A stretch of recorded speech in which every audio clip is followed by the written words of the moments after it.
پێشتر پرسی کارەکردنەوەی پەرلەمانی کوردستان بابەتی سەرەکی کۆبوونەوەی نێوان لایەنەکان بوو، بەڵام ئێستا دۆخەکە جیاوازە. پرسی ریفراندۆم هاوشانی پەرلەمانی کوردستان بابەتی سەرەکی کۆبوونەوەکانە.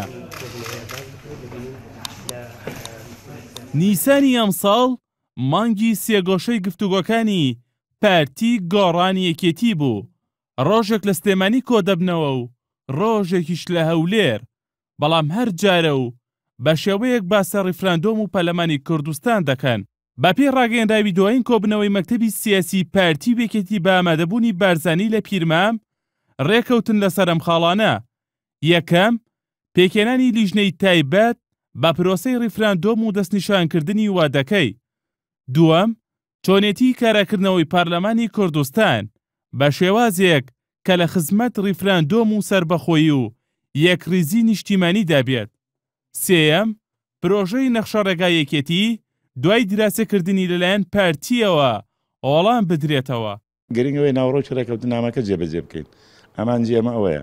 هاوکات ڕزگار عەلی ئەندامی مەکتەبی سیاسی یەکێتی و بەشداربووی کۆبنەوەکە بە NRT وت لە کۆبنەوەکەدا بە پارتیە نەوتووە پرسی ریفراندۆم و کارەکردنەوەی پەرلەمان دوو شتی جیاوازن، بەڵکو بە پارتیان وتووە پرسی ریفراندۆم و کارەکردنەوەی پەرلەمان دوو بابەتی گرنگن. لەلایەکی دیکەشەوە میدیای فەرمی یەکێتی بڵاوی کردەوە لە کۆبنەوەکەدا شاندی یەکێتی لە هەموو کات زیاتر پێداگیری کردووە لەسەر کارەکردنەوەی پەرلەمان.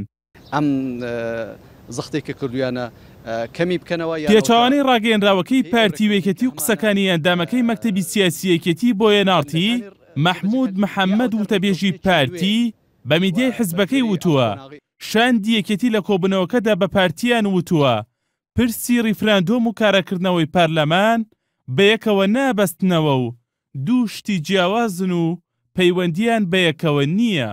لەگەڵ یەکێتی نیشتیمانیە هەوڵە دەین ببێ ئەو ژەوەیە کۆتایی هێنانە بە تاگڕەوی لە بڕیاردانی سیاسیە. قسەکانی وتەبێژەکەی پارتی لە کاتێکدایە لە دوایین کۆبنەوەی سەرکردایەتی ئەو بەشی گۆڕان و یەکێتی کە ڕۆژێک بەر لە کۆبنەوەکەی پارتی وێکێتی بەڕێوە چوو هەردوو لە کۆک بوون لەسەرەوەی کە پرسی ریفراندۆم بابەتێکی نیشتیمانیە و دەبێت لە پەرلەمانی کوردستانەوە یەکلایی بکرێتەوە.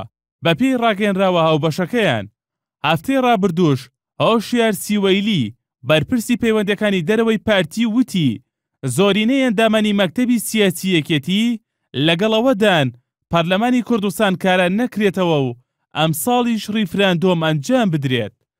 لە وەڵامی هۆشیار سیوەیلیشدا مەکتەبی سیاسی یەکێتی لە ڕاگەیەنراوێکدا ڕایگەیاند ناکرێ بەبێ چارەسەرکردنی کێشە سیاسیەکان و کارەکردنەوەی پەرلەمان پرۆسەی ریفراندۆم ئەنجام بدرێت.